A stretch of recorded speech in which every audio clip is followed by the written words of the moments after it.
Pour bien comprendre ce qu'est Kingdom, il est essentiel de comprendre dans quel contexte se déroule le manga. En 1046 avant notre ère, la dynastie Zhou prend le pouvoir dans ce qu'on peut appeler la Chine antique. Les premiers rois vont très largement étendre les territoires du royaume, si bien qu'un système féodal se mettra alors en place, où la dynastie Zhou va vassaliser une multitude de petits royaumes. Mais en moins 771, des barbares venus de l'ouest, les Kwarang, vont saccager la capitale et tuer le roi Zhou de l'époque. Très affaibli par cette attaque, la dynastie Zhou ne s'en relèvera pas, et n'exercera plus alors qu'une domination symbolique sur ses états vassaux. Débute alors en moins 771 la période dite des printemps et automnes, où le royaume Zhou va progressivement se désagréger et où on va assister à sa place à l'émergence d'une centaine de petits royaumes, ouvrant la porte à une spirale sans fin de violence puisqu'ils ne cesseront de se battre entre eux pendant les 500 prochaines années. La région est alors en pleine ébullition et la situation est très instable à tous les niveaux, militairement, politiquement ou diplomatiquement. Les guerres sont nombreuses, les coups d'État aussi. Les alliances changent au gré du vent et on compte des centaines de guerres civiles. Les plus puissants royaumes pouvaient rassembler jusqu'à 20 000 soldats. Bien que pas toujours respectés, il existe toutefois des règles éthiques et morales qui tentent de limiter la violence des conflits. On a par exemple un prince qui, par principe, refuse d'attaquer ses ennemis tant qu'il n'avait pas fini de traverser une rivière, jugeant que ce n'était pas loyal. D'ailleurs, c'est durant cette période de conflit permanent qu'on voit apparaître de très grands stratèges. Le plus connu d'entre eux serait un certain Sun Tzu. Au cours des siècles, les royaumes les plus puissants vont absorber les royaumes les plus faibles, réduisant ainsi petit à petit leur nombre. Cependant, aucun royaume ne parvient à imposer son hégémonie sur les autres, et c'est pour ça que les guerres s'éternisent. Ils n'arrivent pas à se départager militairement, et il faut faire quelque chose pour briser cet équilibre. On va assister alors à deux changements majeurs. D'abord, le recrutement va évoluer. La conscription se fera maintenant à grande échelle. Les royaumes vont dorénavant recruter en masse chez les paysans. La taille des armées va donc considérablement augmenter. Ensuite, un système méritocratique se met en place. Avant, aussi bien dans l'administration que dans l'armée, les postes les plus importants étaient réservés aux membres de la noblesse. Dorénavant, il est possible pour les personnes issues des classes les plus pauvres d'atteindre les plus hauts rangs grâce à leur talent et leur mérite. Ces réformes permettront aux différents royaumes de devenir encore plus puissants, ce qui va marquer l'avènement de l'une des périodes les plus sombres de la Chine antique. Nous sommes maintenant en 245 avant notre ère, durant ce qu'on appelle l'ère des royaumes combattants. Et c'est cette période qui nous intéresse car c'est à cette époque que débute l'histoire de Kingdom. Ça fait maintenant 500 ans que les guerres entre les royaumes ont débuté et jamais elles n'ont été aussi violentes. Des centaines de royaumes qui existaient au début de la période des printemps et automnes, il n'en reste maintenant plus que 7. 7 puissants royaumes qui vont s'affronter dans des batailles absolument colossales. Avant, réunir 20 000 soldats sur un champ de bataille était un exploit. Maintenant, ils se battent avec des centaines de milliers de soldats. Il n'y a plus aucune limite, aucune règle. Tous les moyens sont bons pour anéantir son adversaire et rien ne semble pouvoir arrêter ce cycle de violence inouïe qui provoque des famines, des maladies et des massacres. C'est dans l'un de ces 7 royaumes, dans le puissant état de Qin, que nos deux protagonistes, Sei et Shin, vont se rencontrer. Sei est le 31e roi de Qin et il a un rêve très ambitieux, celui d'unifier la Chine en un seul et même royaume, pour y apporter la paix et mettre fin à 5 siècles de conflits permanents. Et c'est ça Kingdom, tout part de la volonté d'un jeune roi qui souhaite unifier la Chine. Mais les défis à surmonter pour notre roi sont très nombreux, car avant de vouloir mettre fin à la guerre, Sei devra tout d'abord réussir à asseoir son autorité en tant que roi de Qin. Cette période est très instable politiquement. Les rois font face à des révoltes, des complots, des guerres civiles. Est-ce que Sei parviendra à se maintenir au pouvoir? Quant à l'unification de la Chine, elle ne peut que se faire par la destruction pure et simple des 6 autres royaumes. Est-ce que le jeune roi aura le courage et les épaules assez solides pour lancer inlassablement son royaume et son peuple dans de nouvelles guerres? Et même s'il réussissait à unifier la Chine, comment ferait-il pour maintenir l'unité d'un royaume dont les habitants se font la guerre depuis des siècles? Comment unifier des habitants qui ont des langues, des coutumes, des religions différentes sous le même drapeau? C'est sur toutes ces questions que le roi doit également réfléchir. Avec ce personnage, on va introduire une dimension politique à l'œuvre et voir les coulisses des terribles luttes d'influence qui font rage dans les cours royales. Initialement, Sei devait être le seul héros du manga, mais quand son auteur Yasuhisa Hara commence à travailler sur les fondations de son manga, il change son fusil d'épaule et choisit à sa place Shin, un héros qui court de bataille en bataille parce que, je le cite, je préfère m'attarder sur des scènes où ça se tape, où ça crie, où ça se tue et où ça saigne. Et je pense que cette citation résume parfaitement ce qui vous attend dans Kingdom avec Shin.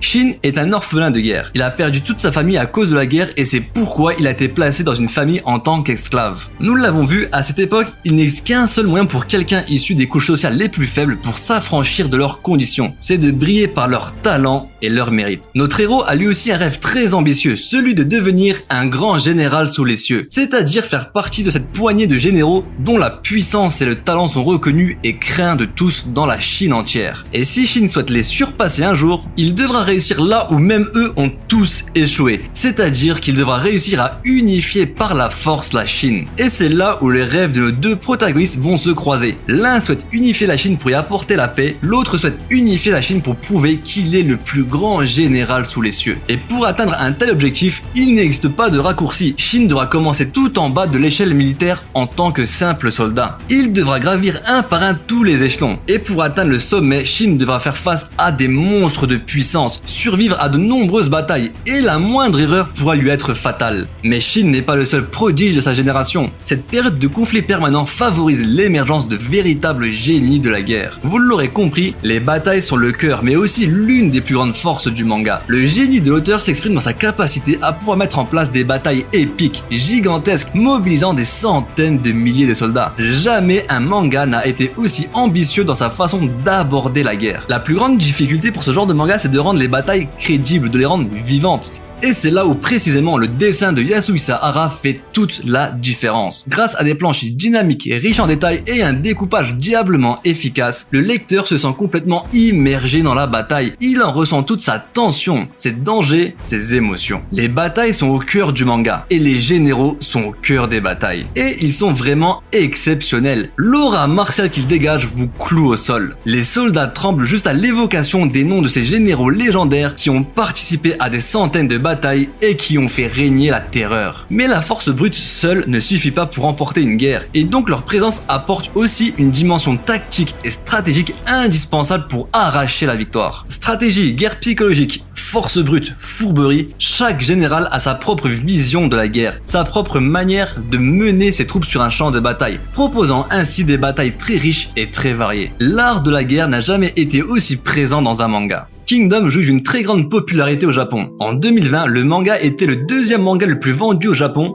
derrière le Tsunami Kimetsu no Yaiba et devant le légendaire One Piece. Il est d'ailleurs le seinen le plus vendu au Japon depuis 2015. Malgré son succès au pays du soleil levant, il est encore trop peu lu chez nous. Et c'est là tout l'enjeu de cette vidéo, qui est de vous convaincre de lire ce chef-d'œuvre qui n'a pas encore le succès qu'il mérite en France. Cette vidéo est maintenant presque finie, mais laissez-moi vous dire une dernière chose. Cette vidéo n'est qu'un avant-goût, qu'une infime partie de ce qui vous attend réellement dans le manga. L'auteur n'a pas fini de vous surprendre. Il ne me reste plus qu'une seule chose à vous dire, lisez Kingdom et abonnez-vous à ma chaîne si cette vidéo vous a plu.